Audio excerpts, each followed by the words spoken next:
Castilla-La Mancha, Pisa y Bolonia. Además de las siguientes instituciones: Comisión Interamericana de Derechos Humanos, Instituto Colombiano de Derechos Humanos e Instituto Interamericano de Derechos Humanos. Fue investigador visitante del Max Planck en Heidelberg, Alemania. Fue asistente del juez interamericano Eduardo Ferrer MacGregor, asesor de la Fundación Alemana Konrad Adenauer, del Congreso Constituyente de la Ciudad de México y de la Suprema Corte de Justicia de la Nación. Es docente de la licenciatura y posgrado de la UNAM y de la Universidad Iberoamericana en Ciudad de México. Docente también en la Escuela Federal de Formación Judicial y en escuelas judiciales del Estado mexicano. Como profesor, ha impartido cátedra en diversos tribunales constitucionales y universidades de Argentina, Alemania, Bolivia, Colombia, Costa Rica, Ecuador, España, Italia y Perú, además de universidades públicas, privadas y casas de la cultura jurídica de 30 entidades federativas en México.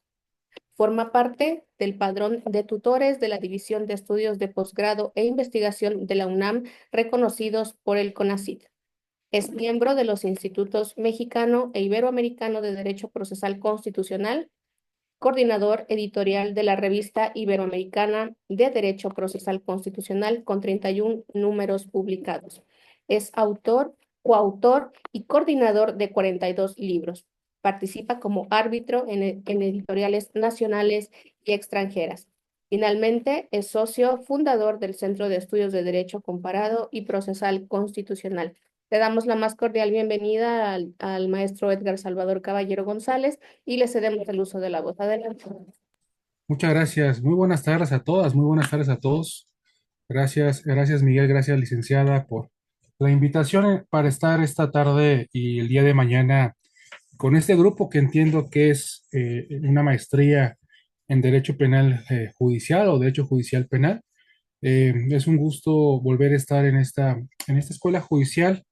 Ya haciendo cuentas, tendrá unos 2 o 3 años que me han permitido estar precisamente a cargo de estas materias que tienen que ver con metodología de la investigación. Haber escuchado mi síntesis curricular y en una palabra o en 2 palabras me puedo definir como una persona investigadora. Soy un investigador. A eso me dedico. Como investigador, pues una de las facetas que tengo es la docencia en diversas universidades públicas, en universidades privadas, en escuelas judiciales. Y bueno, creo que este es el motivo por el cual me han encargado estas materias que tienen que ver con la formación metodológica de las personas, que es una formación que es precisamente el sello distintivo entre una licenciatura y una maestría. En la licenciatura, el currículo que nos forma, pues es de alguna manera una exploración de las diversas áreas de estudio del derecho. Hay universidades, por cuestiones de tiempo y de semestres, pues donde no podemos explorar todas las materias existentes. Hay muy pocas universidades, por ejemplo, donde enseñan derecho energético.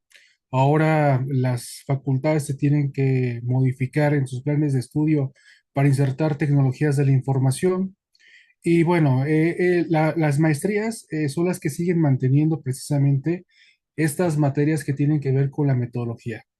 La metodología de la investigación no es más que la ejecución perfecta del método científico, es una habilidad que se nos va creando para precisamente ejecutar procesos cognitivos de aprendizaje, procesos cognitivos de construcción de conocimiento. Y bueno, eso es la metodología de la investigación. Al ser el primer grupo, bueno, al ser su primera materia de metodología, normalmente siempre comienzo con un curso propedéutico de investigación. Ese curso propedéutico va a tener un objetivo principal, que el día de hoy y el día de mañana les enseñe cómo se construye un ensayo, cómo se construye una investigación, con el objetivo precisamente de que en los siguientes semestres, sé que muchos profesores y muchas profesoras en sus cargas académicas de evaluación les piden hacer ensayos, les piden hacer controles de lectura, ustedes sepan muy bien cómo se hace esa ejecución de una investigación. Ese va a ser mi objetivo de hoy, va a ser el objetivo de mañana. Ya cuando lleguemos a la materia de seminario de tesis, pues ya las características de la materia van a ser totalmente distintas, pero bueno, esta primera sesión va a ser un primer acercamiento a que ustedes comiencen a investigar de manera profesional. Ese va a ser mi objetivo. Ese es el primer punto. El segundo punto, observo que son 37 personas de la lista de personas inscritas. Aún veo, aún todavía hay como unas 14 personas, es decir, no tenemos ni la mitad del grupo de personas conectadas. ¿Por qué se los digo? Porque la forma de evaluación se las voy a compartir regresando de nuestro receso de las 6 de la tarde.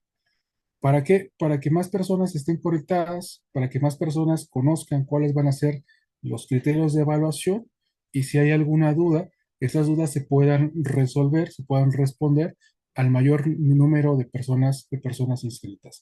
Segundo punto, el tercer punto, como es la primera vez que estoy con ustedes, les explico rapidísimo la dinámica de mis sesiones. El 50% de la sesión seguramente yo voy a estar hablando. Va a ser la exposición del profesor. Se van a percatar que con mucha frecuencia les voy a estar haciendo preguntas. Esas preguntas generan participación activa del grupo de metodología. ¿Por qué se los digo? Porque quiero que ustedes sientan total confianza, total libertad de preguntarme si alguno de los puntos que voy a explicar no es claro, que ustedes tengan esa confianza de alzar la mano de manera virtual o de manera física para que yo les pueda explicar de una forma distinta algún punto que no se haya entendido. Eso quiero que lo tengan, que cualquier duda, cualquier pregunta, por favor me la transmitan. Y si tengo que explicar un tema 3 veces, no tengo ningún problema en hacerlo, sino quiero que todas y todos entiendan perfectamente los contenidos de la materia. Eso es por lo que respecta a las preguntas, a las respuestas. Segundo punto, se van a percatar que en la clase voy a dejar diversas actividades. Esas actividades ustedes las van a construir, se van a dar cuenta que yo o me voy a quitar los audífonos o les voy a dejar trabajar. Les voy a pedir que cada una de las actividades las vayan construyendo en la clase, porque esas actividades se van a convertir en la carga académica precisamente para hacer la evaluación. ¿Por qué se los digo? Porque hay personas que no hacen la actividad y ya cuando vamos a hacer la evaluación, les cuesta mucho trabajo empezar de cero una vez que concluye la sesión, hacer la carga académica para la evaluación. Lo que quiero es que me vayan acompañando, tengan un cuaderno a la mano, una tablet, lo que ustedes gusten, pero que vayan construyendo las actividades. Esto les va a permitir que no se les haga tan complejo la construcción del ensayo que les voy a requerir y que ustedes sepan perfectamente cómo se va a ir construyendo de cero a 100. Eso es lo único que quiero referir por lo que respecta a las características de la sesión, al planteamiento metodológico y pedagógico de mis sesiones.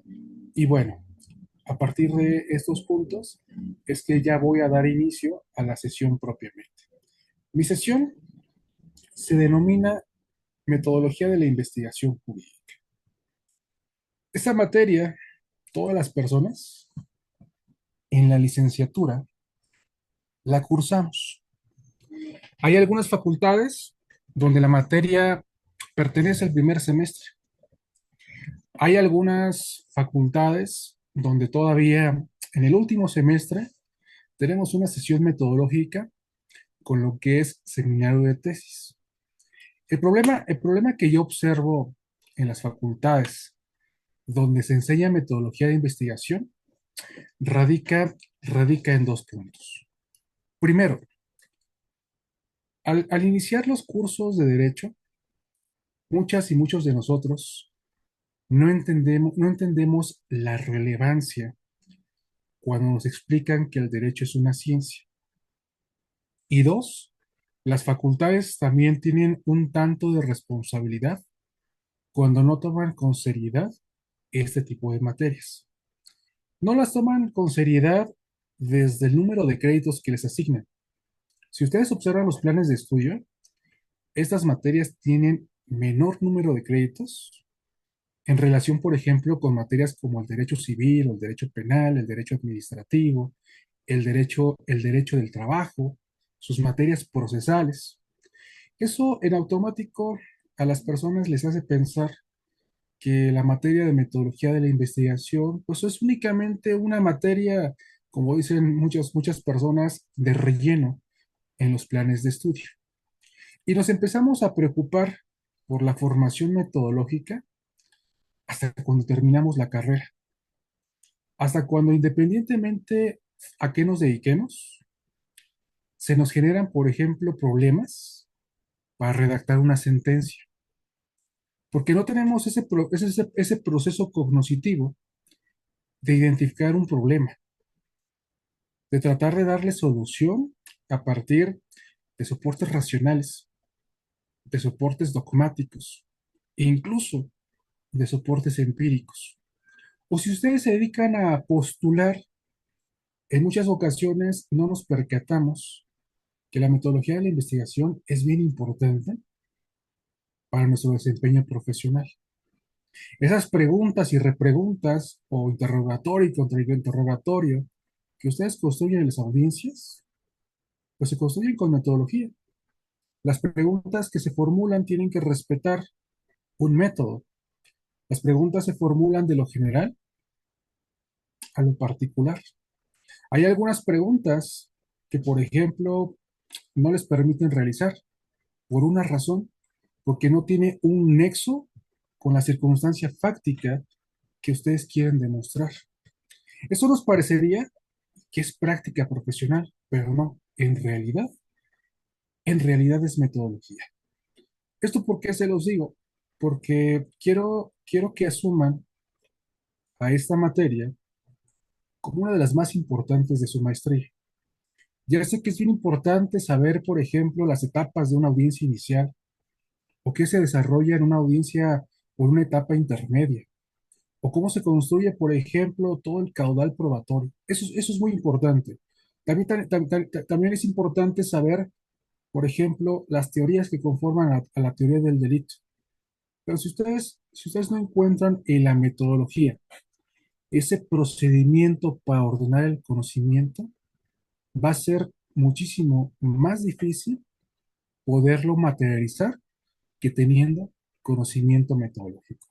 Esa es la finalidad de la metodología, ese es de alguna manera el propósito que tengo en estas sesiones, que de alguna manera se van a encargar, primero, de ordenar su pensamiento, segundo, pensar desde el método científico y tercero, aplicar al derecho como una ciencia. Ese es de alguna manera el preámbulo, es el contexto de mi materia. Y bueno, voy a partir entonces con la construcción, con la construcción de los primeros pasos a partir, a partir de una serie de preguntas. Esa serie de preguntas me van a permitir a mí identificar desde dónde debo partir, me van a permitir a mí identificar cómo entienden a la metodología y sobre todo me van a permitir sentar la primera. Y para lograr ese propósito, me gustaría, me gustaría hacerles la siguiente pregunta. La pregunta es la siguiente. ¿Consideran que en su quehacer profesional utilizan a la metodología de la investigación?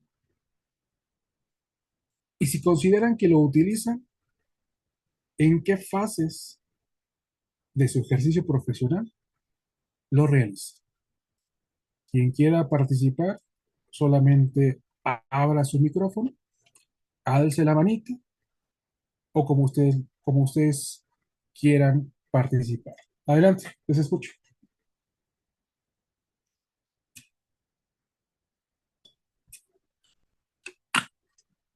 ¿Utilizan a la metodología de la investigación en su quehacer profesional?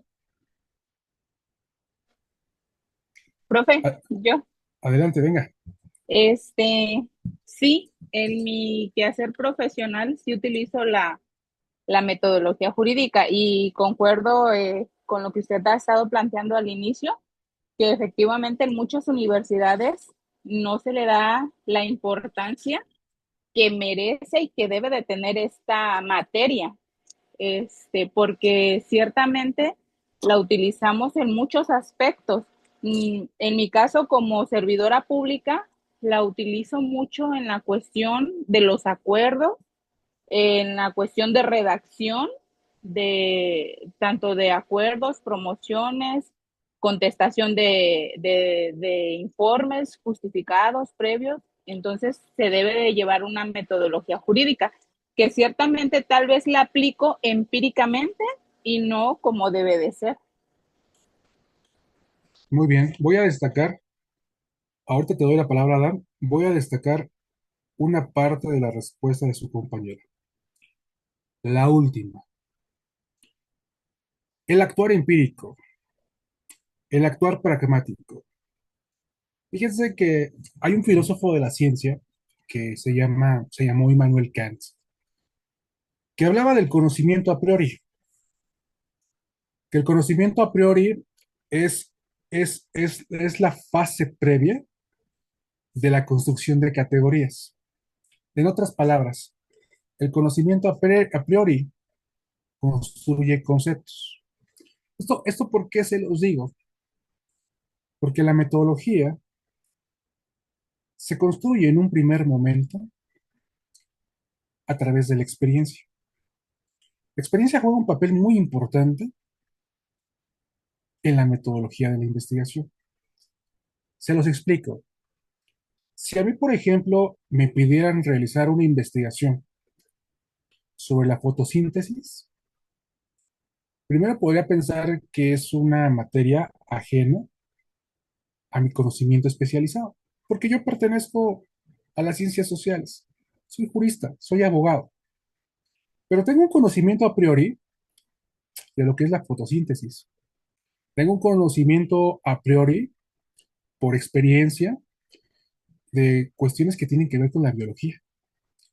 Al igual que ustedes, el conocimiento se construye en gran medida gracias a la experiencia. Hablaba su compañera de los acuerdos. Si, por ejemplo, en un primer acuerdo, y pensemos que es un informe con justificación, su compañera omite señalar la certeza o negativa del acto reclamado en el amparo, seguramente le va a causar un problema en el amparo indirecto o en el amparo directo, si es apelación, que va a presentar. Les doy mi palabra que ese problema no lo va a volver a materializar porque va a conocer las consecuencias. Esa experiencia, aunque no tenga el conocimiento técnico, le genera conocimiento. Así, de esa manera funciona nuestra forma de pensar, nuestra forma de conocer. Primero, desde la experiencia, desde lo empírico, desde lo pragmático. Dar el paso hacia la metodología significa precisamente delinear ese conocimiento a través del método científico. Gracias, abogada. Ahora sí, Adán, te escucho. Sí, maestro, muy buenas tardes.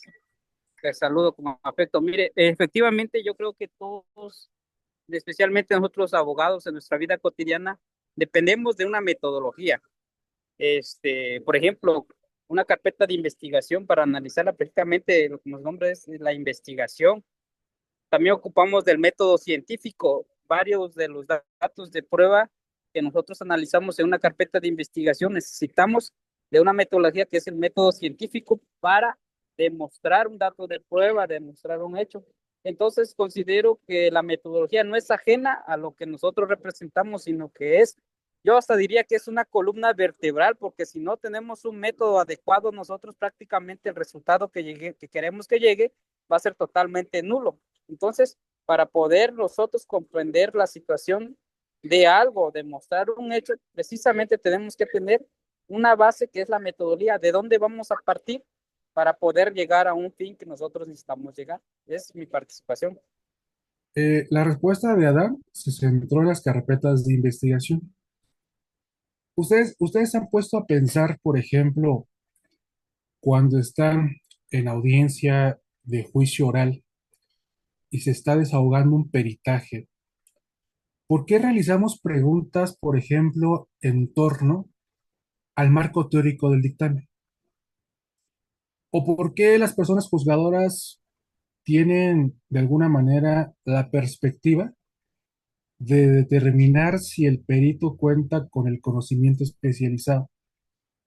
¿O por qué en audiencia hacemos un cuestionamiento sobre los métodos utilizados y los resultados a los que llegó ese dictamen? Cuando, por ejemplo, no es coincidente la solución con el problema y la conclusión final, porque los peritajes se construyen con método científico y el cuestionamiento que hacemos en audiencia, ya en la práctica profesional, a las personas especialistas, a las personas que son peritos, pues giran en torno al método científico, porque las preguntas que hacemos van dirigidas precisamente a determinar si la persona cuenta o no con ese conocimiento especializado y si su conclusión gira en torno a la veracidad y a la racionalidad. Esa fue una muy buena respuesta. Una muy buena respuesta de construcción de carpetas de investigación, de uso de método científico para la construcción de estas carpetas de investigación. Y muchas veces, si hay alguien que, por ejemplo, en esta aula sea fiscal, hay muchas veces que no nos ponemos a pensar en eso, en el método científico, porque el quehacer cotidiano se convierte en un quehacer automático. Si hay una persona fiscal que, por ejemplo, deba obtener información sobre un celular, pues sabe perfectamente ya en un procedimiento automático en la mente qué es lo que tiene que hacer.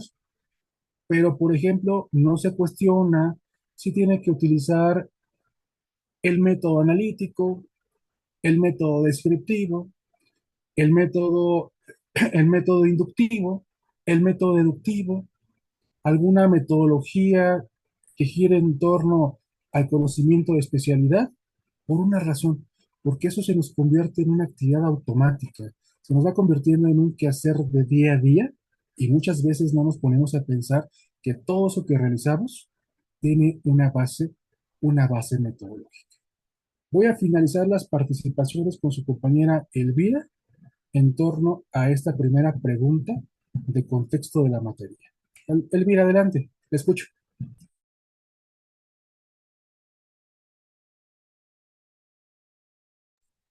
Adelante, abogada. Sí, sí, ya me escuchan. Adelante, la escucho. Bueno, mi participación es lo siguiente, de que sí, como abogado efectivamente utilizamos los métodos. En este caso los métodos científicos siempre se han utilizado en la abogacía. ¿Por qué? Porque pues ahí desde el momento que haces una redactación de la demanda, pues hacemos análisis, planteamiento, que es el problema, el hipótesis, el análisis, la conclusión. Entonces prácticamente es un abogado, pues lógico que tiene que utilizar el método, y en este caso principalmente el método científico. Perfecto, muchas gracias. Por una razón.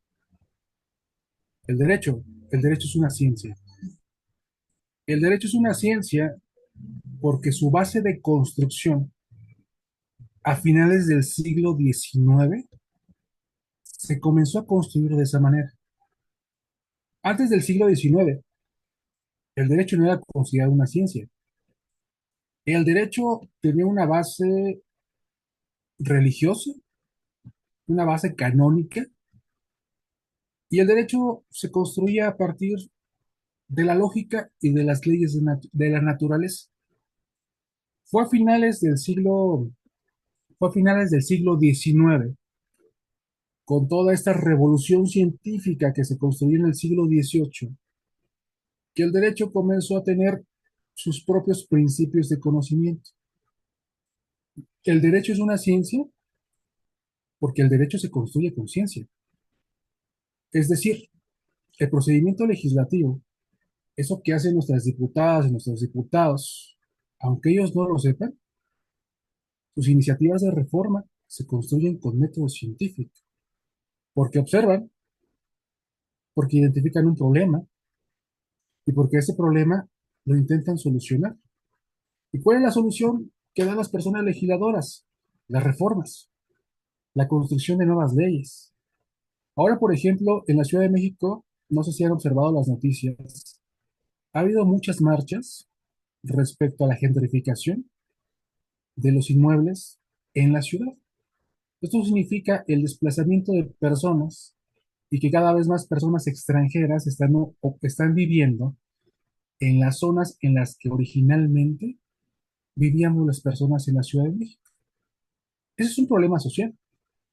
Hoy en la mañana escuchaba que ya el Congreso de la Ciudad de México va a pensar cómo va a solucionar ese problema a través de las iniciativas de reforma. ¿Por qué? Porque esa es precisamente la solución que propone la persona legisladora, la modificación normativa, la creación normativa. Si en el aula tenemos personas juzgadoras, las personas juzgadoras también utilizan el método científico para poder dar una solución. Entiendo que la maestría está orientada al derecho penal, pero cualquier persona juzgadora, familiar, civil, mercantil, administrativo, utiliza el método científico para resolver una problemática social. Las personas juzgadoras no necesitan ser persuadidas. A las personas juzgadoras, ustedes como operadores jurídicos, lo que hacen todos los días es comprobar, es demostrar que ocurrió una conducta que, como dicen ustedes, la ley señala como delito. Demostrar precisamente la existencia de esa conducta a través de toda una serie de principios dogmáticos, su teoría del delito, a partir precisamente de una comprobación empírica. La comprobación empírica son las pruebas que demuestran la certeza de un grado de probabilidad de la existencia del hecho. El derecho, en conclusión, es una ciencia. Y al derecho lo debemos pensar precisamente a partir de ese parámetro, como una ciencia donde es necesario conocer el funcionamiento del método científico. A esa parte quería llegar con esta primera parte de la sesión, a que ustedes ubiquen la importancia de la materia, que sepan que es de mucha trascendencia, porque el derecho es una ciencia. Aunque haya teorías que digan que no es una ciencia, el derecho tiene sus propios métodos para crearse, tiene su propio método para aplicarse, tiene su propio método para evaluarse. El derecho, al igual que otras disciplinas, reúne esas características para ser una ciencia. Esa es la primera conclusión a la que quería llegar. Vamos entonces a la segunda parte de la sesión.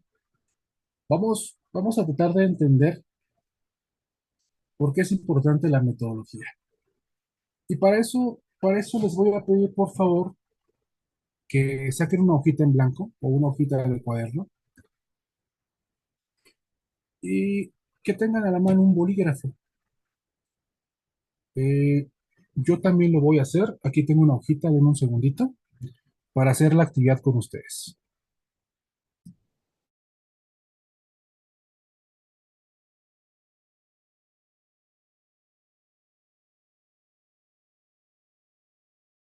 Listo. Aquí tengo, aquí tengo mi hojita. ¿Qué les voy a pedir? Les voy a pedir que tomen una pluma, un lápiz, y en esta hojita dibujen su mano cerrando sus ojos e imaginando cómo es su mano. Yo lo voy a hacer al igual que ustedes para saber, para determinar qué es lo que sucede. ¿Sí? Entonces, en una hojita, cierren sus ojos y dibujen su mano. ¿Qué pasó, abogada? Le escucho.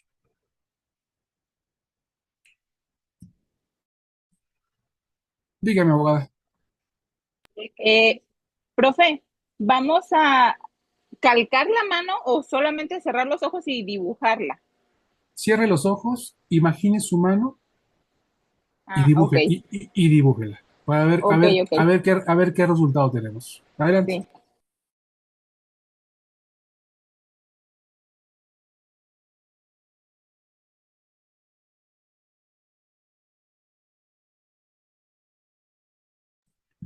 Ok, ¿qué les pareció? ¿Qué les pareció su mano? ¿Se parece realmente? ¿Sí? Miren la mía, a ver si se ve. Creo que me dibujé con 6 dedos. En absoluto, profe. A eso, a eso se le llama conocimiento empírico. Ustedes tienen en la mente cómo es una mano, cómo es su mano. La pueden dibujar. Ahora, como dice su compañera, con la mano así, cálquenla para determinar si se parece a ese dibujo que ustedes tienen en la mente o si con esta guía se parece más a su mano.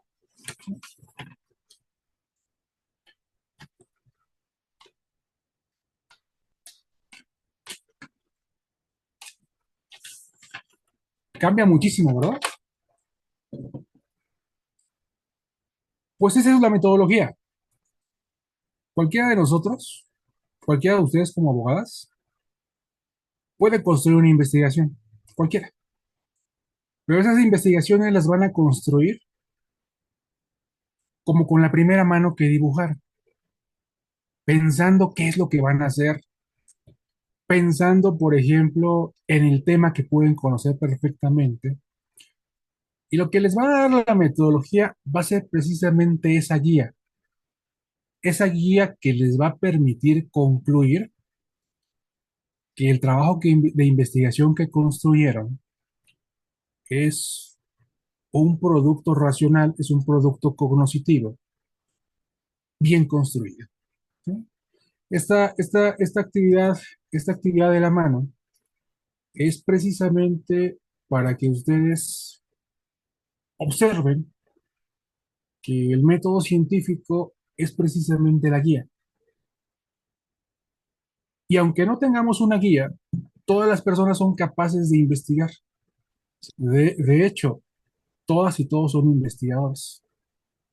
Desde los primeros años de su vida, son personas investigadoras. Son personas que constantemente están observando su entorno.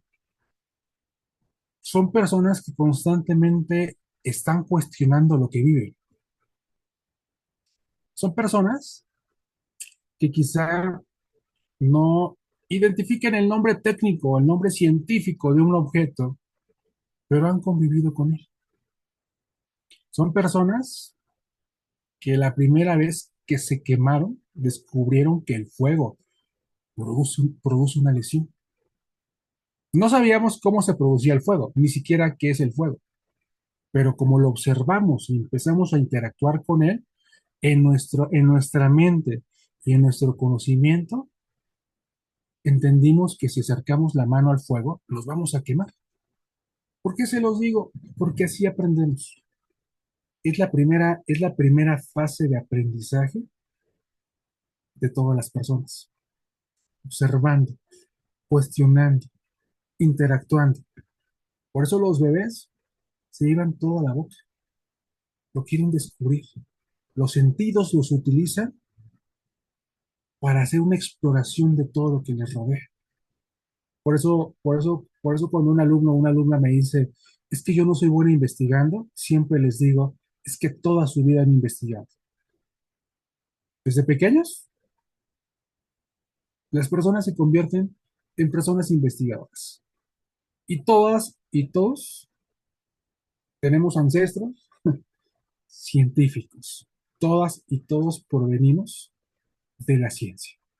¿Sí? Bien, voy a empezar entonces ya propiamente después de este contexto de introducción con el curso propedéutico de cómo hacer un ensayo. Bien, les voy a empezar a proyectar un documento y me voy a enfocar precisamente a estos puntos. Al diseño de un ensayo, a la estructura del ensayo y a darles algunos consejos de redacción. Les voy a enseñar cómo se hace un ensayo. Antes de iniciar con el desarrollo, voy a poner un tema general para todas y para todos y quiero que me expliquen cómo harían ese ensayo. Les voy a compartir el tema, les voy a dar unos 3 minutos para que piensen cómo harían ese ensayo si se los pido en este momento y me compartan su respuesta. El tema del ensayo que les propongo es el siguiente: el derecho a la salud de las personas privadas de su libertad. Ese es el tema general. El derecho a la salud de las personas privadas de la libertad. Quiero que piensen en unos 3 minutos, 4 minutos máximo, cómo harían ese ensayo. Pensemos que en este momento se acaba la clase y les digo, ese va a ser el ensayo para calificar su asignatura. Piénsenlo, voy a silenciar mi micrófono y en 3 minutos les voy a preguntar cómo van con esa actividad. ¿Qué pasó, abogada? Abrió su Perdón, micrófono. ujú. ¿Me Perdón, escucha? maestro, ¿de qué dijo de las personas qué? Derecho a la salud de Ajá. las personas privadas de la libertad. Propiamente, las personas que están en un centro de reinserción social. Adelante con la actividad. En 3 minutos estoy con ustedes. Pongo silencio en mi micrófono.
Se cumplieron los 3 minutos. ¿Alguna persona me quiere compartir cómo haría ese ensayo del tema, del tema que precisamente les propuse?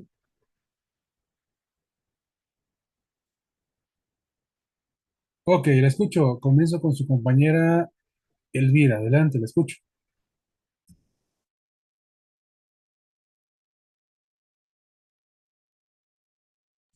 Adelante. Pues primeramente, tendría en este caso que es el tema derecho a la salud de la persona privada de la libertad.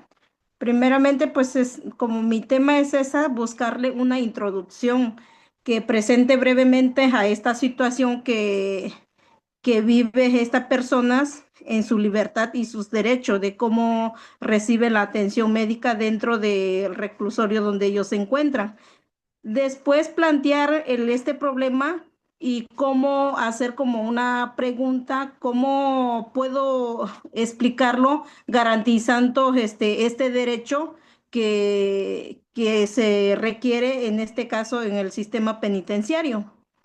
Y pues de ahí marcaría como el segundo punto como marco normativo. En este caso, pues que en qué puedo respaldar este derecho, en qué, en este caso, pues la Constitución o otras leyes de penitenciarias o de ejecución penal que pues ahora sí que obligue al Estado a brindar esta atención médica a estas personas internadas. Y O- pues como tercer punto, el desarrollo del análisis del problema, o sea, en las condiciones precarias que se encuentran estas personas dentro del reclusorio. Asimismo, presentar un caso de donde se ha vulnerado el derecho de estas personas que pues vive dentro del reclusorio. Y pues tercer punto, pues manifestar que la responsabilidad es del Estado, brindarle ahora sí más que nada la atención a estas personas que se encuentra dentro del reclusorio. Y pues Perfecto. De ese forma, de forma empírica, su compañera me dijo lo siguiente. Primero, analizar el problema. Segundo, construir un marco teórico, perdón, un marco normativo. Tercero, evidenciar la violación de derechos y que esta violación de derechos se le atribuye al Estado, ¿ok? De forma empírica. Aún no sabemos qué tipo de ensayo es, aún no sabemos si hay solución o no hay solución, no sabemos si solamente vamos a describir, no hicimos la identificación de personas privadas de su libertad, ¿dónde? ¿Cuándo? ¿Sí? Ok, esa es de forma empírica. Había otra de sus compañeras con la mano arriba, pero creo que ya la bajó. ¿No está? Yo, maestro, Adelante, perdón. la escucho adelante. Bueno, yo lo sistematicé en tres partes: introducción, desarrollo y conclusión. Primeramente, la introducción hablaría acerca de lo que es el derecho a la salud, quiénes tienen acceso a este derecho, cuándo se pierde este derecho o algunas restricciones que tenga. Como desarrollo, lo plantearía de si se brinda un adecuado acceso a la salud dentro de un sistema penitenciario, cómo se aplica desde un enfoque ideal, siendo este el marco normativo, cómo se aplica en casos de la vida real y describiría algunas gráficas de, pues ahora sí, de cómo está aplicado este derecho dentro de algún centro de penitenciario. Y como conclusión, agregaría algunos testimonios reales o algunos casos relevantes. Ok, igual partimos de una introducción, de una construcción conceptual de a qué nos referimos con derecho a la salud y en específico cuáles son los derechos de las personas privadas de su libertad. Tenemos un marco normativo. Su compañera Elvira al final me decía algún caso, ¿no? Algún caso donde haya habido vulneración. Su compañera Itzel dice, hay que recabar entrevistas, tiene que haber testimonios, ¿sí? Aún no sabemos cómo se llama eso. Aún no sabemos si nuestra investigación solamente se va a basar en libros y sea una investigación documental, o como dice su compañera Itzel, tengamos como personas investigadoras que convivir con la realidad, hacer una entrevista, hacer un cuestionario, hacer un grupo de enfoque, estadísticas, análisis cualitativo, análisis cuantitativo. Eso a un investigador del siglo pasado hoy le chocaría mucho en la mente. ¿Por qué le chocaría mucho en la mente? Porque en el siglo XX, en el campo del derecho, así no se construían las investigaciones. Las investigaciones se construían solamente con páginas y páginas de libros. Era impensable este tipo de investigación que ahora, por ejemplo, proponen sus compañeras. Análisis de casos relevantes, cuestiones que tengan que ver con entrevistas y cuestionarios. Es la gran diferencia entre una investigación de libros, que se llama documental, y una investigación empírica. La investigación empírica tiene un objetivo: bajarnos de esa nube en el Olimpo como investigadores y convivir con la realidad social, convivir con la sociedad. Por una razón, la sociedad es nuestro objeto de estudio. Todas las investigaciones en el campo del derecho giran en torno a la sociedad. Ahora les hice el planteamiento de una investigación de un grupo de personas, que son las personas privadas de su libertad. Pero esta investigación, por ejemplo, podríamos decir, a ver, investigamos personas migrantes, niñas, niños y adolescentes, violencia vicaria, violencia contra la mujer. Independientemente del tema, nuestro, nuestro enfoque de estudio es la sociedad. Como investigadores, nos debemos a la sociedad, que es precisamente lo que investigamos todos los días. Gracias, Itzel. Hay una mano, creo que era de Fernando. Adelante, Fernando, te escucho. Te escucho, adelante. Sí, maestro, buenas tardes. Mire, en cuanto al derecho a la salud de las personas privadas de su libertad, considero yo que haría mi ensayo primeramente recabar la información y ubicar, si son 10 centros penitenciarios, ubicarme en uno solo o en dos y buscar apersonarme en ese lugar para llevar a cabo la entrevista, cuántos enfermos hay, qué tipos de enfermedades padecen, qué tipos de medicamentos tiene el médico y cuántos médicos hay. Y posteriormente haría la propuesta de mejora a la salud, buscando los fundamentos legales para ello. Eso sería primeramente recabar la información, maestro. Gracias. Perfecto, muchas gracias. Bueno, hay coincidencia en que esa investigación no se debe hacer solamente con los libros. Porque yo les diría, a ver, vamos a dividirnos el trabajo. 5 abogadas busquen libros del profesor García Ramírez y de la profesora, hay una muy, muy buena en derecho ejecutivo penal, ahorita se me fue el nombre, pero les diría, a ver, búsquense 5 libros. Otras 5 personas, búsquense qué es el derecho a la salud. Algunos otros hagan una exploración de los tratados internacionales, del marco normativo. Les va a quedar una enciclopedia preciosa, solamente de información escrita. Pero las 3 personas coincidieron en que se tiene que hacer por lo menos la descripción de un caso relevante en que se tienen que hacer un conjunto de entrevistas o, como dijo su compañero Fernando, constituirse en el lugar para que precisamente a través de los sentidos se conozca la realidad. Eso me agrada porque la investigación en el derecho, además de ser documental, tiene que ser empírica. Y además de ser empírica, tiene que ser multidisciplinaria y tiene que ser interseccional.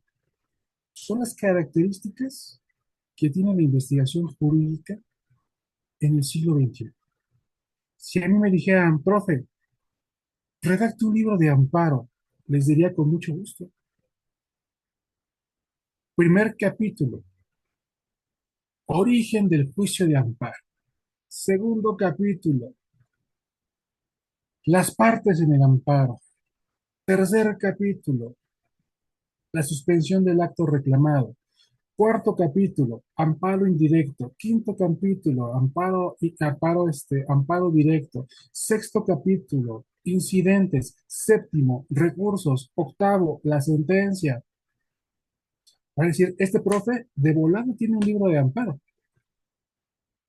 Y lo haría por supuesto, encerrándome en una biblioteca y pidiéndole que me traigan todos los libros de amparo que encuentren, para que yo ordene la información y redactaría hermoso. Diría, el profesor Burgoa, la eminencia del juicio de amparo, dijo que la parte procesal del amparo es, bueno, sí, pero ¿de qué les va a servir ese libro? Les va a servir solamente para estudiar. Pero si en algún momento tienen que, tienen que plantear un amparo, eso no les va a servir de nada. No les va a servir de nada porque tienen que crear otro tipo de habilidades. Interpretación, argumentación. Tienen que hacer la identificación del texto normativo al cual le van a dar sentido. Y en su mente van a necesitar, a ver, esto es una regla, es una norma, es un principio o es un derecho. Hago subsunción, test de proporcionalidad, hago test de igualdad, control de comercialidad, interpretación conforme. O sea, mi libro va a estar precioso y a lo mejor en Guerrero se va a vender súper bien, porque vamos a decir, lo hicimos todos los estudiantes de la escuela judicial. Me estoy dando a explicar la importancia de hacer investigación empírica. Por eso los investigadores nos criticaban muchísimo. No sé cuántos de ustedes han escuchado, o es más, lo han dicho, de que, por ejemplo, a los investigadores nos hace falta calle o nos hace falta juzgados. Es que cómo se atreve a escribir de amparo si en su vida ha pisado un juzgado. Eso se lo dice mucho a un amigo que tenía un programa que se llamaba Ya lo dijo la corte. A cada rato le decían lo mismo. Y sí, tienen razón, porque el conocimiento escrito, el conocimiento documental, necesita una base de realidad. Y esa base de realidad no la van a encontrar ustedes en los libros. No lo van a encontrar en la frialdad de los documentos impresos. ¿Sí? Es una crítica muy bien justificada de que a los investigadores del siglo XX les hacía falta este toquecito de la realidad. ¿Sí? Con esto termino la pregunta que les hice. Quiero que ustedes observen sin metodología cómo todas y todos son capaces de hacer el diseño de un ensayo. Pero esta primera fase del diseño del ensayo quiero que se entienda como cuando dibujaron por primera vez su mano. Están los 5 dedos, está la forma de la mano, un tanto extraña. Y ahora les voy a enseñar con metodología cómo se hace un ensayo. ¿Sí? Regreso otra vez a mi documento. 3 fases: diseño, estructura y consejo de redacción. Voy a empezar por la primera. Diseño del ensayo. Miren, un ensayo, un ensayo es una opinión libre que se construye sobre un fenómeno social. Esto porque los ensayos que vamos a construir precisamente tienen como objeto de estudio a la sociedad. ¿Mm? Eso es lo primero que quiero que ustedes entiendan. Primer paso para diseñar un ensayo. Ustedes tienen que identificar que existen diferentes tipos de ensayo. Al primer tipo de ensayo se le denomina descriptivo. Van a observar en el documento que está subrayada, perdón, la palabra licenciatura. Los ensayos descriptivos se caracterizan precisamente por eso. Se limitan a describir un fenómeno social. Y en esa descripción no hay juicios de valor, o sea, no hay opiniones, ni mucho menos hay análisis. Porque este tipo de ensayos son idóneos para los estudiantes de licenciatura, porque son personas que están en proceso de formación, porque son personas que aún no tienen la experiencia suficiente para hacer el cuestionamiento sobre un tema determinado. Si ustedes, por ejemplo, le preguntan a un estudiante de licenciatura, ¿qué mejorarías del proceso penal acusatorio? No podrían dar una respuesta porque ellos apenas están en la fase de construcción del conocimiento. Apenas están en su mente identificando las características de este modelo procesal. Muchos y muchas de ellas quizá todavía no han experimentado con sus sentidos lo que es el proceso penal acusatorio. En este tipo de ensayos nos limitamos a ordenar información. Esa información se ordena a partir de los libros, a partir de las revistas. Es entonces el primer tipo de ensayo, el ensayo que denominamos ensayo descriptivo. Segundo tipo de ensayo. Al segundo tipo de ensayo lo llamamos ensayo analítico crítico. Este tipo de ensayos son los idóneos para las personas que están cursando una maestría o están cursando un doctorado. Vean por qué. Porque son ensayos donde nuestra experiencia y conocimiento previo se utilizan para cuestionar con apoyo en la analítica al objeto de investigación. Y quiero entonces que de la primera línea del apunte ustedes observen que hay dos personas muy importantes para la teoría de la ciencia: Aristóteles e Immanuel Kant. Voy a hacer entonces una reflexión sobre estas dos personas. La base, la base del conocimiento de la filosofía griega es el uso de la lógica. Las personas filósofas en Grecia construían el conocimiento con base en la mayéutica, que es la generación de preguntas y de respuestas. Y el gran logro de Aristóteles fue plantear la existencia de la analítica. ¿Qué era lo que hacía Aristóteles? Realizaba una descomposición analítica de los objetos y llegó a la conclusión que todos los objetos se podían descomponer en al menos perdón, 9 accidentes.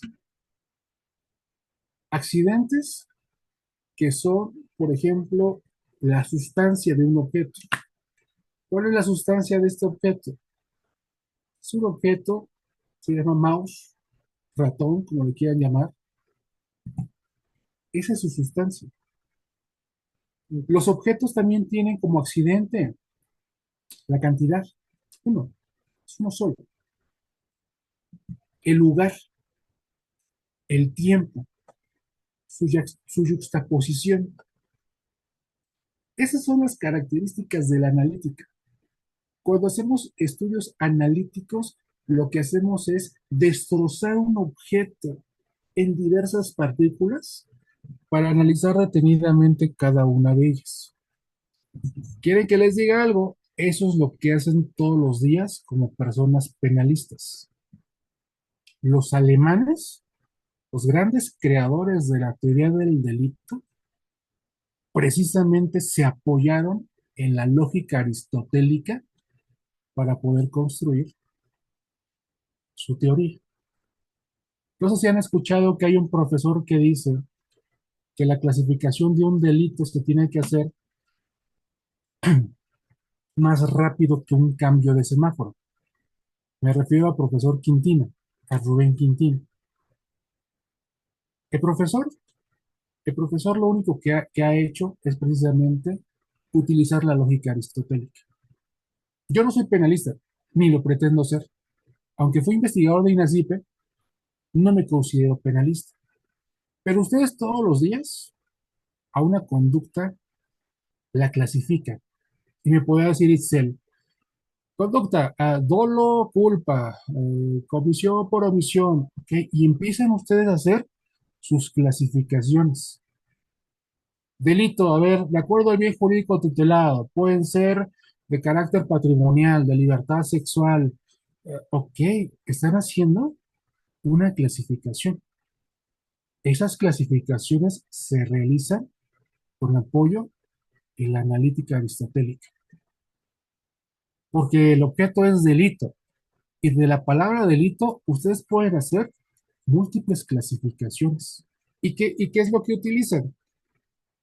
Los accidentes aristotélicos, sus cualidades, que son sus características, el lugar, la relación. Hacen toda una descomposición de un solo objeto que es un delito. ¿Por qué se los digo? Porque una de las bases del pensamiento contemporáneo es la teoría analítica aristotélica. Traducido a los ensayos y a la metodología de la investigación, son ensayos donde ustedes a un objeto lo descomponen en partículas. ¿Recuerdan el tema del ensayo que les propuse? Pues del derecho a la salud, yo puedo hacer una clasificación. Por ejemplo, hay salud física, hay salud mental. De la salud física, ¿sí? Podemos hacer una diversa clasificación. Por ejemplo, salud sexual.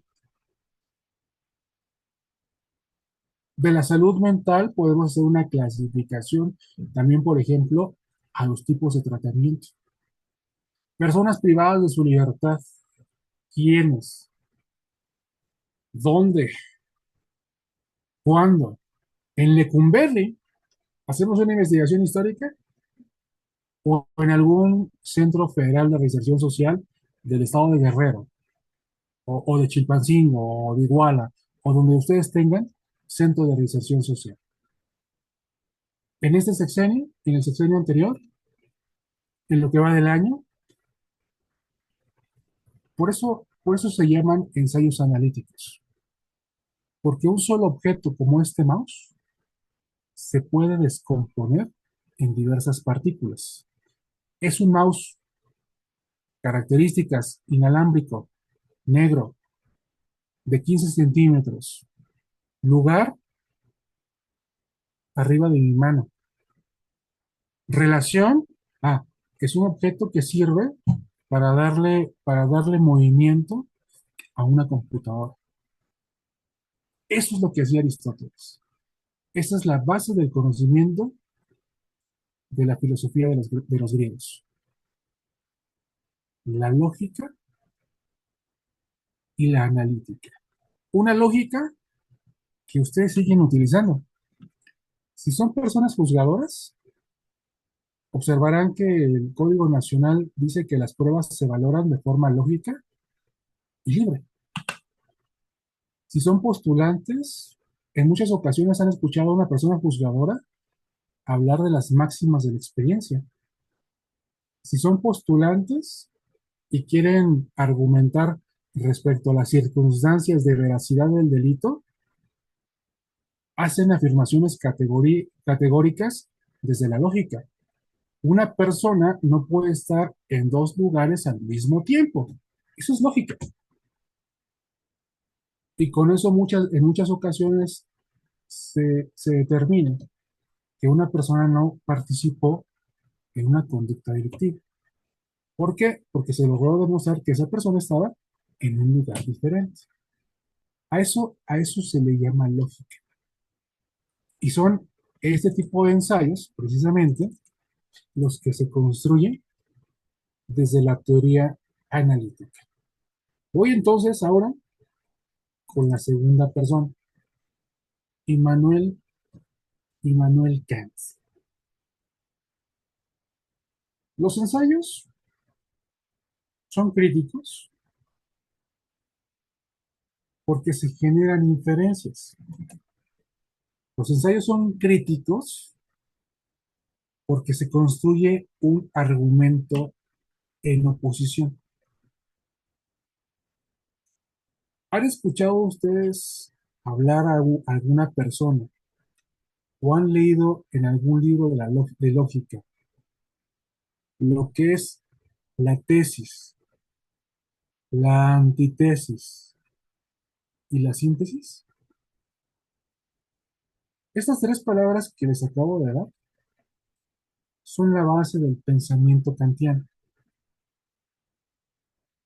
Kant observó que no únicamente se tenía que hacer un proceso cognoscitivo de tesis y antítesis, como lo hacía en su momento Aristóteles, sino que ese choque entre la síntesis y la antítesis generaba un conocimiento nuevo, generaba una inferencia, generaba una síntesis.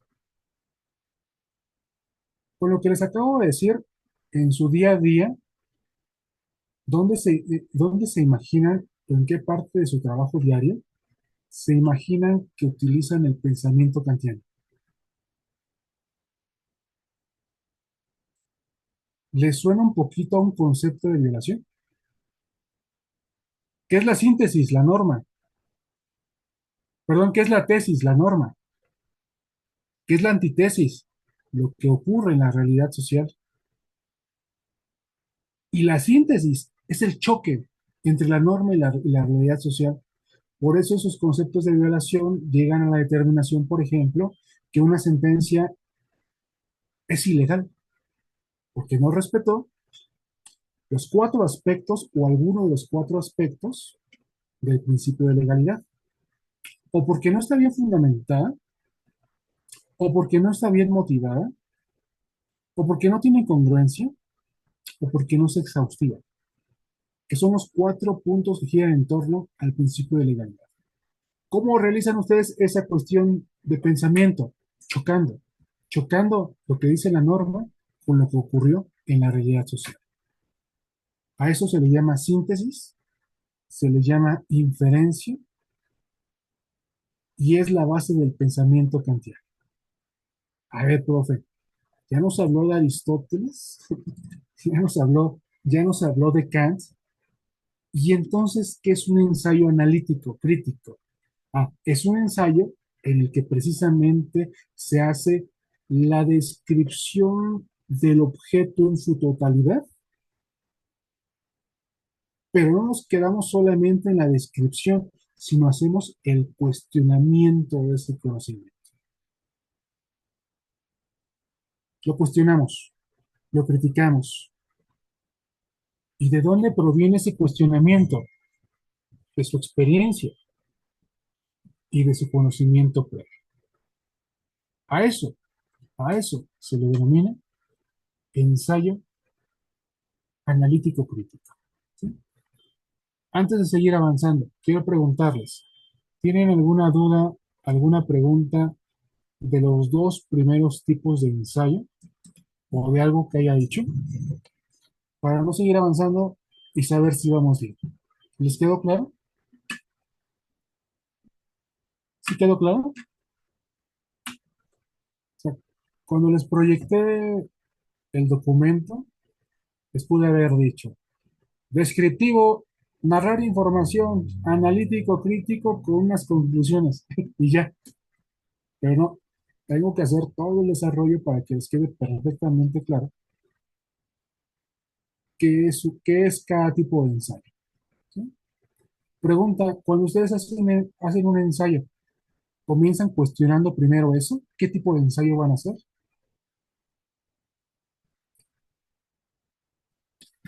¿No? ¿No?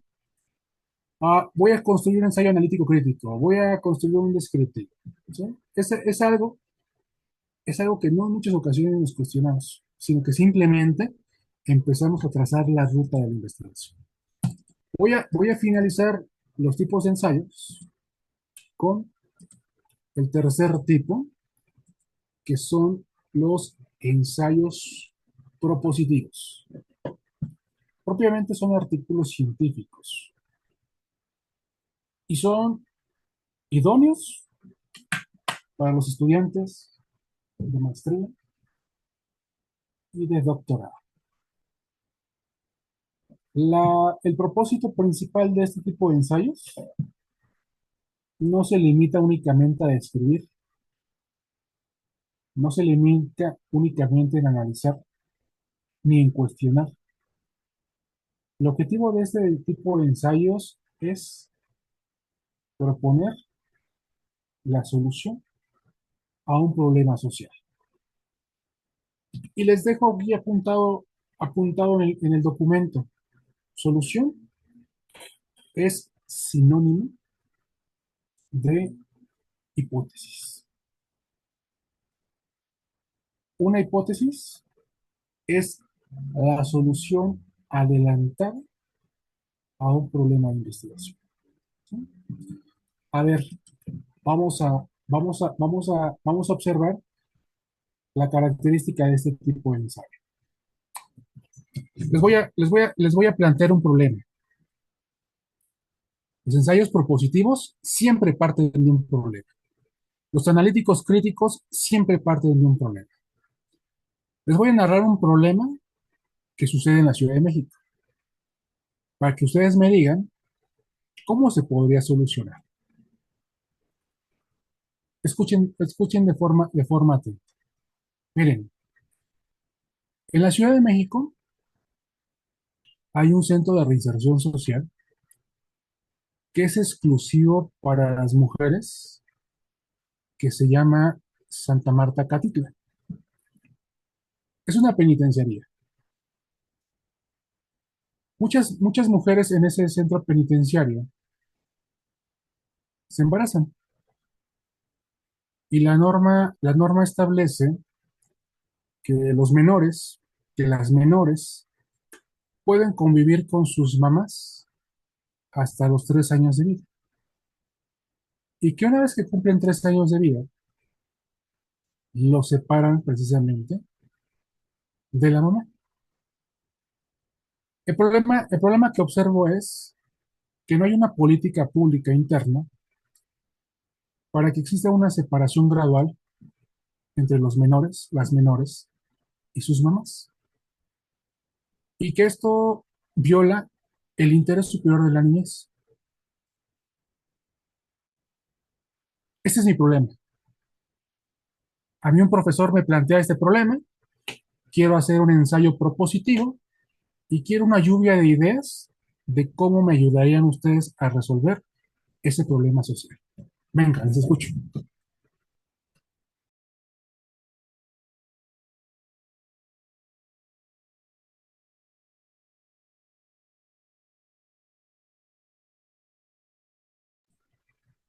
¿No hay ideas de solución?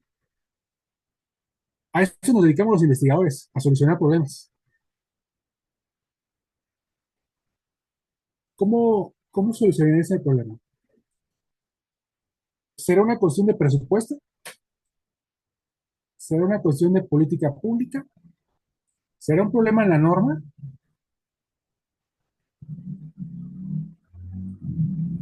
¿Cómo se podría solucionar?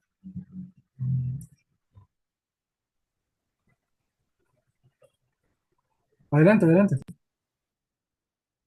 Profe, buenas tardes. En cuanto a lo que acaba usted de cuestionar, podría ser una política pública un problema de política pública a partir de que los menores tendrían que estarse acercando quizás a los familiares más cercanos para evitar ese daño a la niñez en la virtud de la intempestiva separación, ¿verdad? Se me viene a la mente una comparación tal vez muy lejana, tal vez ofensiva, perdón, pero por ejemplo, cuando un perrito cachorro es separado de su mamá, no le andan preguntando a la mamá si quieren que se lo quite y lo regalan y desplazan el afecto de la mamá y del niño, en este caso del perrito. Con los niños pasa lo mismo.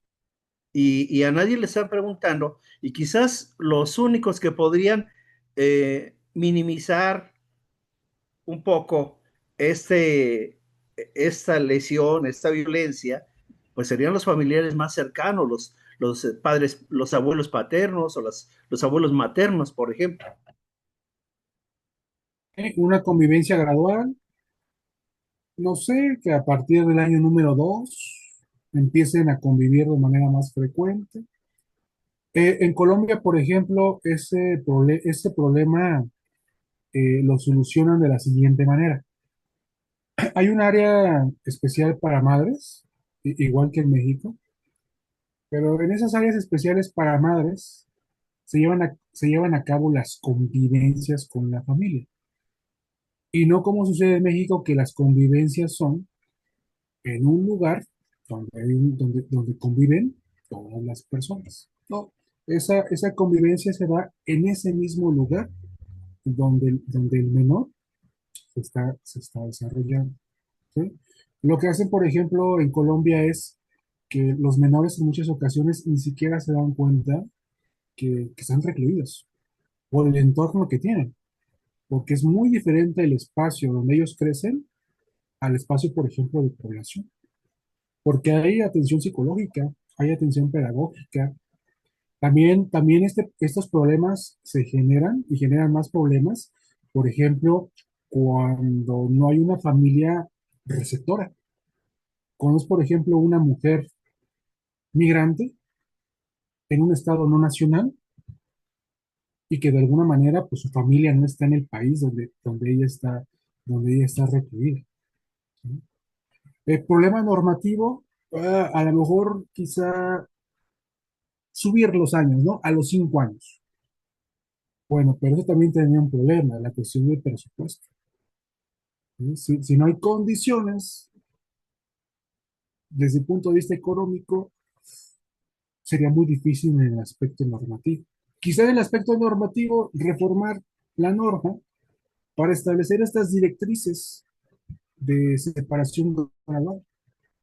O a lo mejor no es necesaria la norma, a lo mejor es necesariamente una política pública interna de la persona directora de ese centro penitenciario. O quizá tengan que intervenir otro tipo de autoridades como el DIF o el Ministerio Público de representación del menor. O sea, se nos vienen a la mente muchísimas soluciones. ¿Por qué les hice el planteamiento de este problema? Porque los ensayos propositivos no se quedan solamente en el análisis, descripción y crítica. En los ensayos propositivos nos atrevemos a proponer soluciones al problema de investigación. Es un estudiante de licenciatura, va a ser muy difícil que lo logre. ¿Por qué? Porque no tiene experiencia, no tiene conocimiento previo, está en una etapa formativa. Pero ustedes que están en maestría, las personas que están estudiando un doctorado, ya tienen experiencia en su campo de conocimiento. ¿Sí? ¿Les quedó claro que es un ensayo propositivo? ¿Alguna duda? ¿Alguna pregunta? ¿Ninguna? Entonces, primer paso para hacer un ensayo. Identificar el tipo de ensayo que vamos a construir. Si es descriptivo, analítico crítico o si es un ensayo propositivo. Eso es lo primero que ustedes tienen que determinar, porque con base en el ensayo que van a hacer, va a ser la metodología que van a emplear, va a ser la estructura que van a realizar. ¿Alguna duda del primer paso para hacer un ensayo? ¿Ninguna? Vamos entonces, si no hay dudas, si no hay preguntas, a la siguiente parte. A ver, Edgar, ¿qué tipo de ensayo quieres construir? Y aquí les quiero preguntar, ¿qué tipo de ensayo quieren que diseñe? ¿Un descriptivo, un analítico crítico o un propositivo? ¿Qué tipo de ensayo quieren que les enseñe? Bueno, voy a hablar de todos, pero me tengo que enfocar en uno solo. ¿En cuál quieren que me enfoque? ¿En qué tipo de ensayo quieren que me enfoque?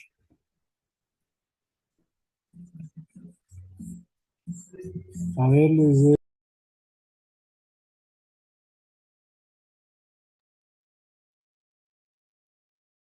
ok, ¿qué tipo de ensayo quieren que construya? En un propositivo, profe, eso Ok, nos daría más oportunidad de aprender. ok, vámonos. Un propositivo. Ok, ya escogí qué tipo de ensayo. Siguiente, tema del ensayo. ¿Qué tema me sugieren? Puede ser un penal, aunque repito, no soy penalista. ¿Qué tema se les viene a la mente? ¿Prisión preventiva? ¿Mande? La inseguridad, ¿La inseguridad? Ok. ¿Qué otros temas se les vienen a la mente? Ustedes son mis maestros, pónganme un tema para poder acreditar la materia. Profe, la prisión preventiva forzosa está ahorita muy en boga, ¿no? Sería tal Ok, vez muy interesante. ok, muy bien. Prisión preventiva. Bueno, prisión preventiva. Aquí voy a hacer un pequeño comercial.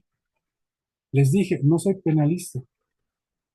En el 2022 me tocó llevar la prisión preventiva oficiosa a la Suprema Corte de Justicia.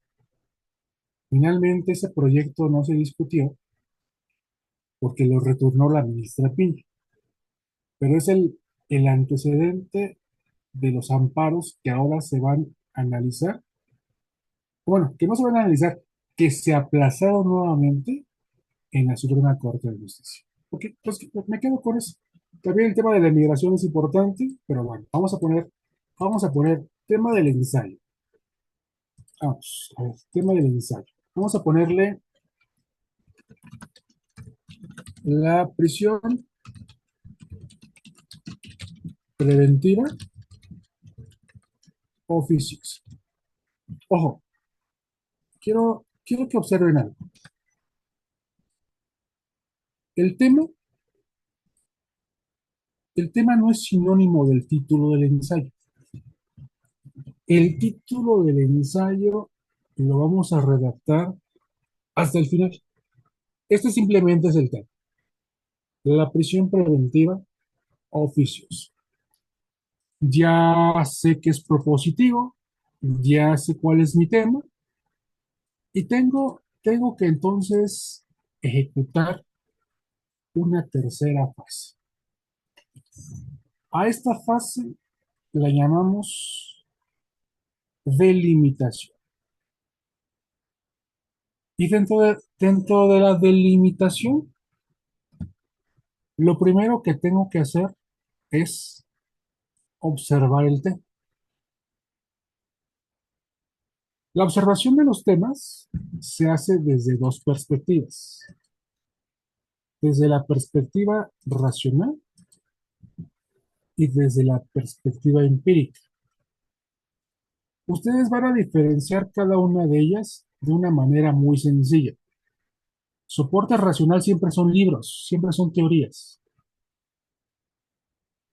Soporte empírico es aquel conocimiento que se construye con base con base en los sentidos. Soporte, soporte, soporte racional. ¿Qué es lo que observo sobre sobre la prisión preventiva? Déjame borrar esto, déjame borrar esto. Y me voy a centrar en esta parte. ¿Cómo, cómo podríamos explicar los fundamentos teóricos de la prisión preventiva?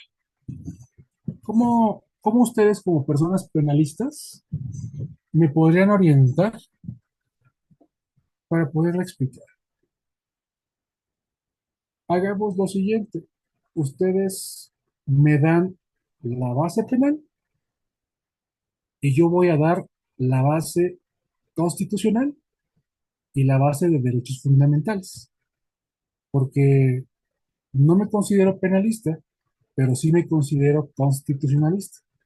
Esa es mi rama fuerte de derecho, el derecho constitucional. Desde el derecho penal, ¿qué bases de conocimiento racional me podrían ayudar para observar lo que es la prisión preventiva oficiosa? Cuéntenme.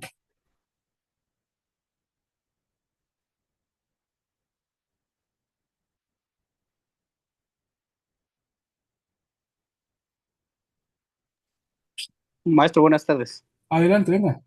Mire, el artículo 167 del Código Nacional de Procedimientos Penales establece los tipos de delitos que son considerados como prisión preventiva oficiosa. Sí, entonces de ese parámetro, que usted dice que desde el punto de vista penal, porque ya constitucional, pues es el 19. Entonces, desde el punto de vista penal, nosotros tenemos parámetros en el Código Nacional, el 167 nos establece los de carácter oficioso. Otra cosa es justificado. Eso lo podemos ver en el artículo 155, que son las medidas cautelares. El artículo 155, medidas cautelares, la última fracción nos establece la prisión preventiva, pero ese puede ser justificada o oficiosa, ¿sale? Entonces, de esos dos parámetros podríamos partir. Ok, dice su compañero. A ver, prisión preventiva en soporte racional de la prisión preventiva oficiosa.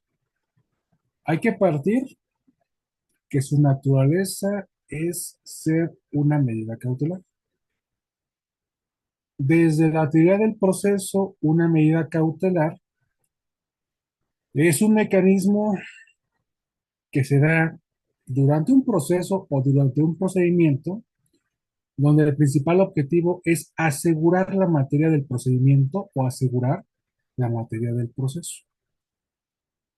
Desde el punto de vista normativo, dice su compañero, hay un artículo expreso de aquellos delitos de prisión preventiva oficiosa y hay un catálogo de otro tipo de medidas cautelares y dentro de ese catálogo de medidas cautelares, la última, la 14, es la de prisión preventiva.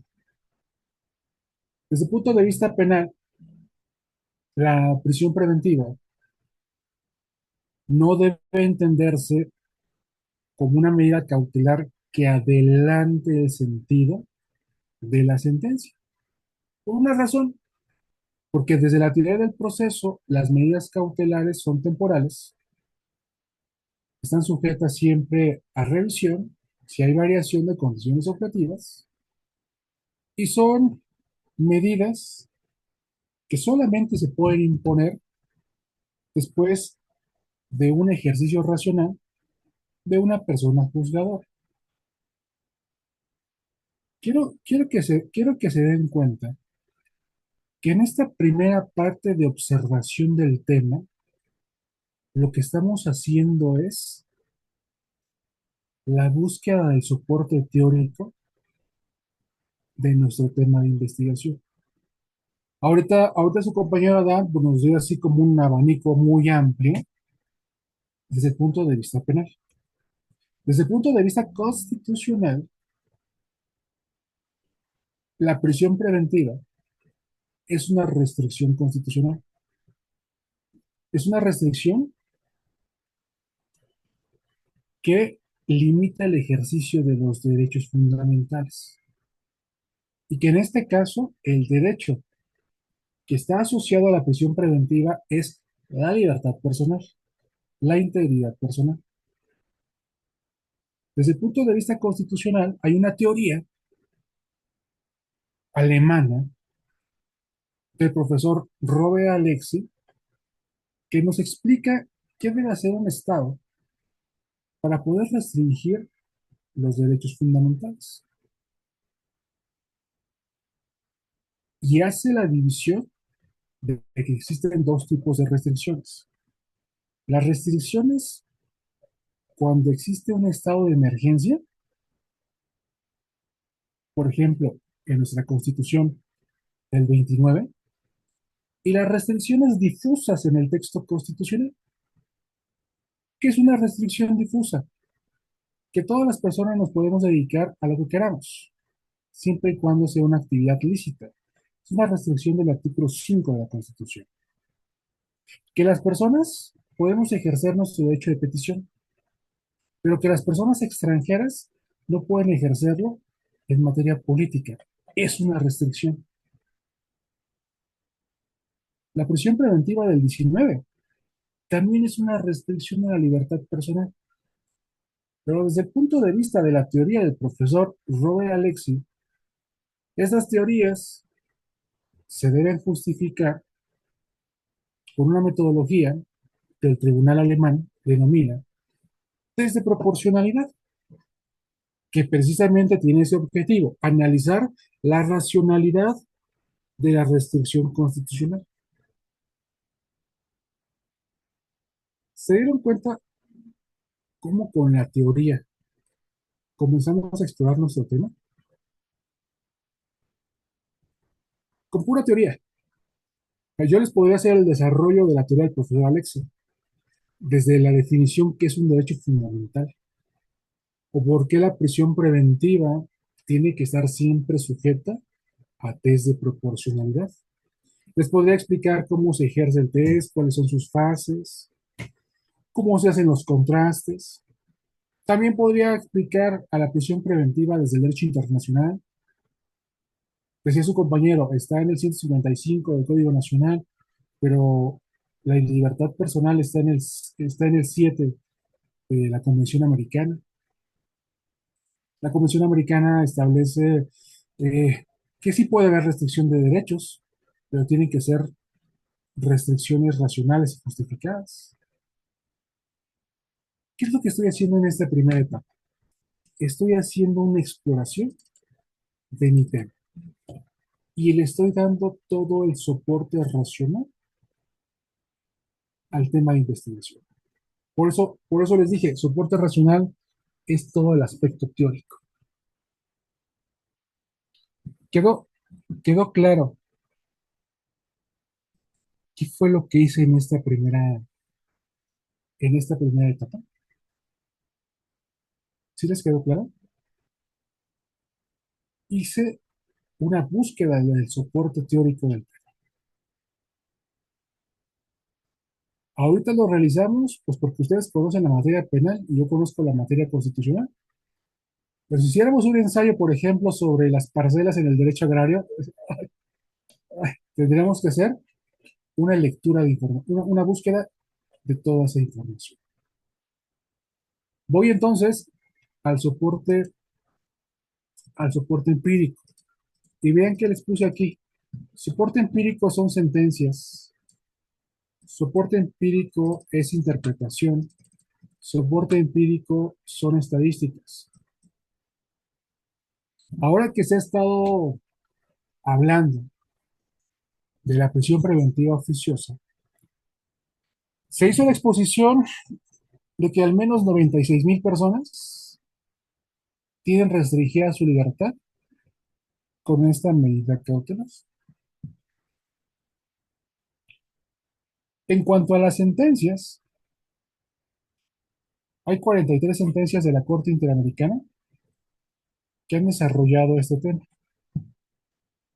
En México, la que más conocemos es el caso García Rodríguez, ¿no? O el Zempoaltle Tecpil contra México. Son sentencias que conocimos en el 2022 y en el 2023.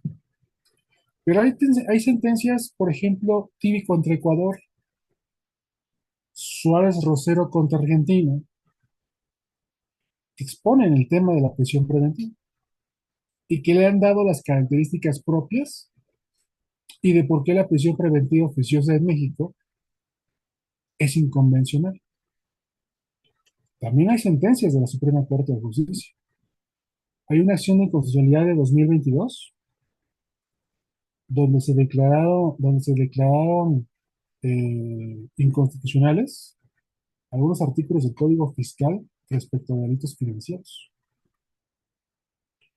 Hay dentro de este soporte empírico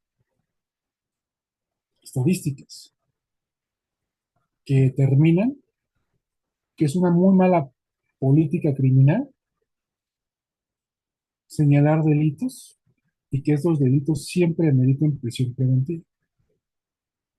Pasa lo mismo, por ejemplo, que sucedía con el arraigo, que del 100% de personas arraigadas, solamente el 3% tenían una sentencia definitiva. ¿Y qué pasaba con el otro 97%? Se desvanecía todo durante la secuela procesal. ¿Se dan cuenta? ¿Se dan cuenta cómo cambié el argumento? ¿Cómo pasé a hablar de teorías a hablar de sentencias? ¿Por qué? Porque estoy haciendo la búsqueda de mi soporte empírico. ¿Les quedó claro? ¿Les quedó claro qué es lo que tengo que hacer? Propongan otro tema para que vuelva a hacer este ejercicio. ¿Qué tema quieren?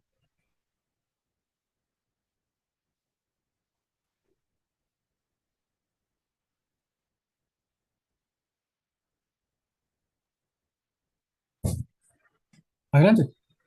El que comentó la compañera de la inmigración también es el de la inmigración también es un tema muy, muy de moda. Soporte racional. El grupo de personas que son personas migrantes, desde la teoría del profesor Luigi Ferrajoli, que es el garantismo, se consideran personas en situación de vulnerabilidad. A esas personas el Estado les debe proteger sus derechos fundamentales de forma reforzada. Desde un punto de vista teórico, la migración se puede explicar desde un punto de vista sociológico. Hay diversas causas de migración. Por ejemplo, los aspectos económicos, la pobreza de las personas, la pobreza de la sociedad. Las políticas que en el centro del continente americano han generado muchas brechas de desigualdad social.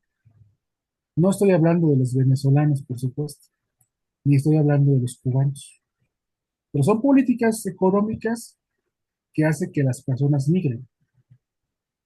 También se puede explicar desde un punto de vista teórico con la inseguridad que viven los países. Hay que diferenciar lo que es migración a desplazamientos forzados de personas, sea por causas naturales, como les va a pasar en unos años a nuestros amigos y a nuestras amigas de Yucatán, cuando por el calentamiento global se empiecen a inundar y tengan que desplazarse de sus zonas donde viven, a un desplazamiento forzado por guerrilla, grupos paramilitares, delincuencia organizada.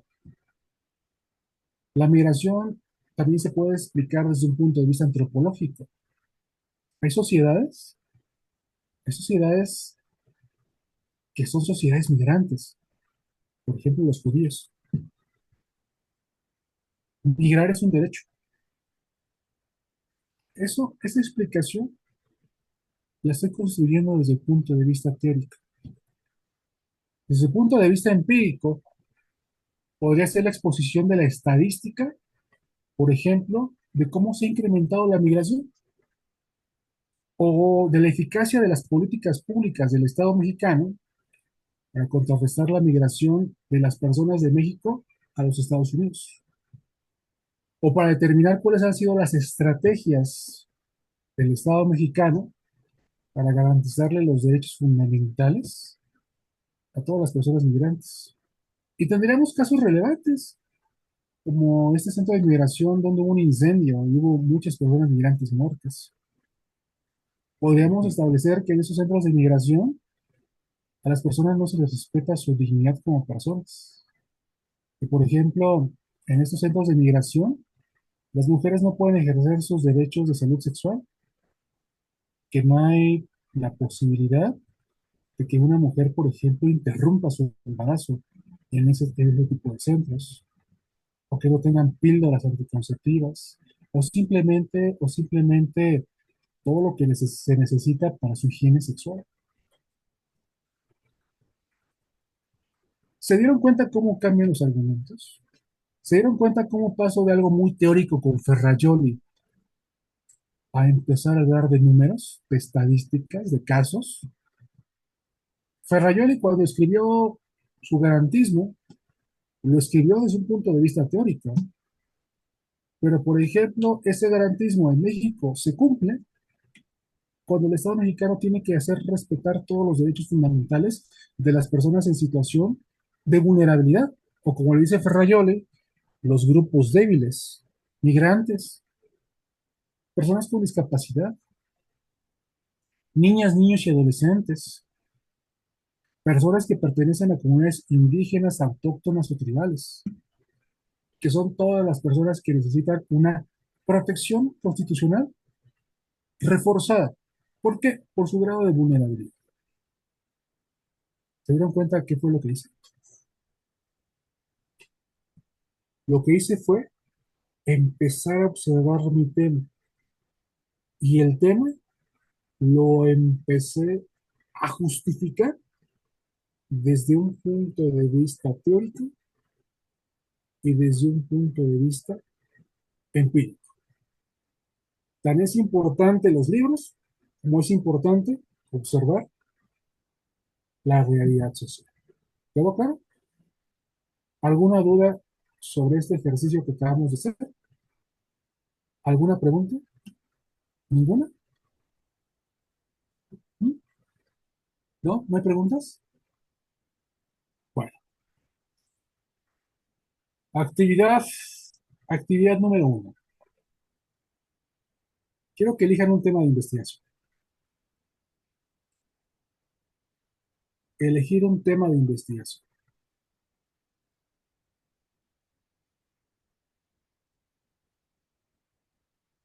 Actividad número 2.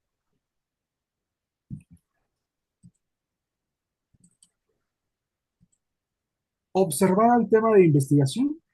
Observar el tema de investigación desde un punto de vista teórico y empírico. Acuérdense, el soporte racional son las teorías y el soporte empírico es la realidad social. ¿Sí? Vamos a desarrollarlas poco a poco. Primero, quiero que se enfoque en la actividad número 1. Les voy a dar unos 3 minutos para que piensen en un tema de investigación. Y a partir de este momento, las personas que quieran participar lo pueden hacer sin ningún problema. Aquellas personas que no quieran participar, pues no les puedo obligar a participar. ¿Sí?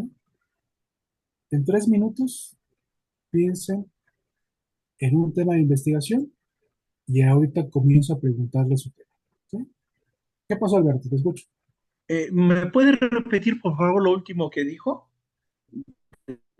Eh, sí, de elegir un tema, una actividad, y luego dice...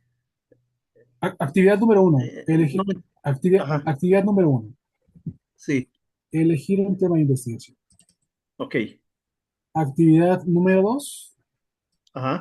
observar el tema de investigación desde un punto de vista racional y desde un punto de vista empírico, que fue lo que hicimos con la prisión preventiva y que fue lo que hicimos con el Ajá. tema de los migrantes. ¿Quedó claro? Pero vamos por pasos. Primero piensen en un tema de investigación. ¿Ok? Les doy 2 minutitos para que piensen en un tema de investigación. ¿Con qué finalidad? Para que empiecen a hacer su ensayo. ¿Ok? Adelante.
Maestro, buenas tardes. Te escucho, adelante. Este, bueno, ya escogí mi tema, nada más que mi participación es en cuanto a hacia que para la segunda etapa que estamos mencionando ahorita, que vamos a hacer las observaciones, sí lo voy a hacer, eh, digamos, muy puntual. Lo que pasa es que sí ando en la calle y no tengo manera de manejar de allí alguna situación más profunda, maestro. No, no pasa nada, no pasa nada. Mejor cuídate, no te vayan a quitar el celular y, No, no, y ya participas cuando estés en un espacio ya sin movimiento. ok, maestro, ¿Ok? pero estoy atento. Sí, perdona que yo soy de la Ciudad de México, por eso te digo, cuida tu celular. Sí, sí, sí, gracias, gracias. Vale, pues. ¿Comenzamos? ¿Quién me comparte su tema de investigación?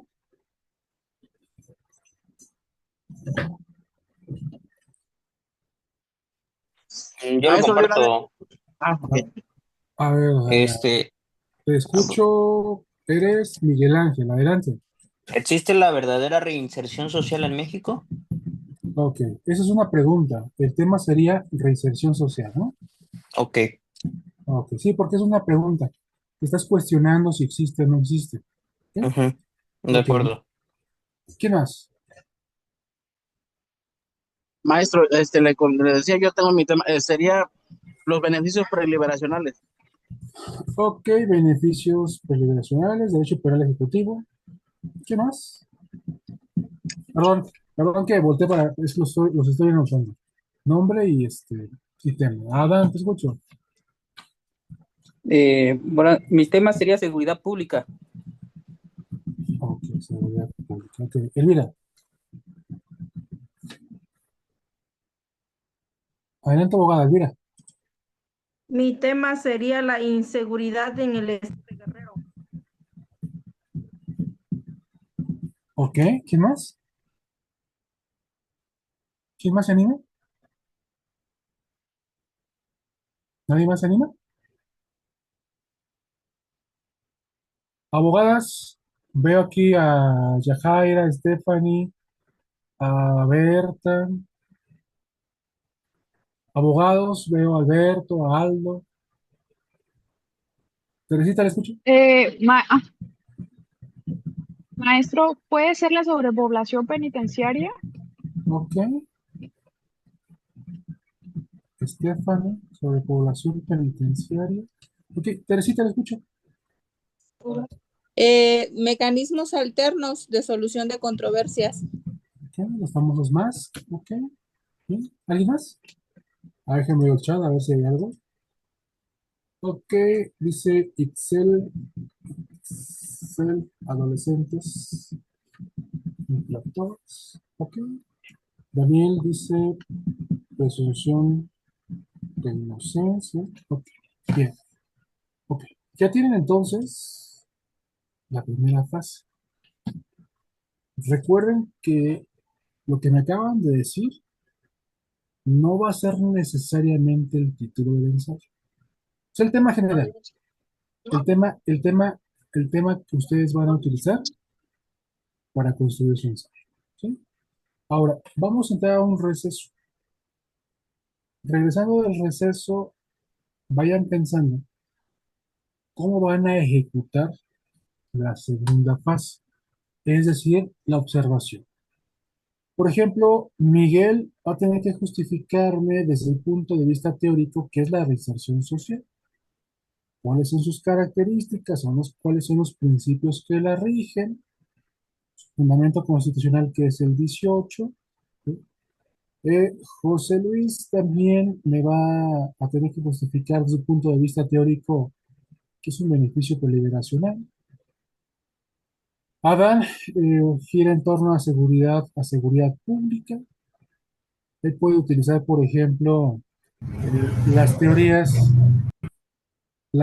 que giran en torno a por qué el Estado es, de alguna manera, el rector de la seguridad pública. Teorías contractualistas como Locke o Rousseau. ¿Sí? Y bueno, eso es lo que van a hacer propiamente en la actividad número 2. Una exploración teórica del tema. Y si se puede, esta requiere un poquito más de trabajo, una exploración empírica. ¿Por qué les digo que si se puede? Porque aquí se tendrían que meter análisis de estadísticas, tendrían que meterse, por ejemplo, al estudio de cuántas personas están privadas de su libertad, de la distribución por estados, federal, por entidad federativa, de qué tanta eficacia han tenido los más, cuántos se llevan a cabo al año. Eso es un poco más tardado. Pero si ustedes en esta actividad número 2, que es la observación del tema y la justificación teórica y empírica, se queda únicamente con la justificación teórica, con eso va a ser más que suficiente para su actividad. ¿Sí? Bien, nos vamos a receso.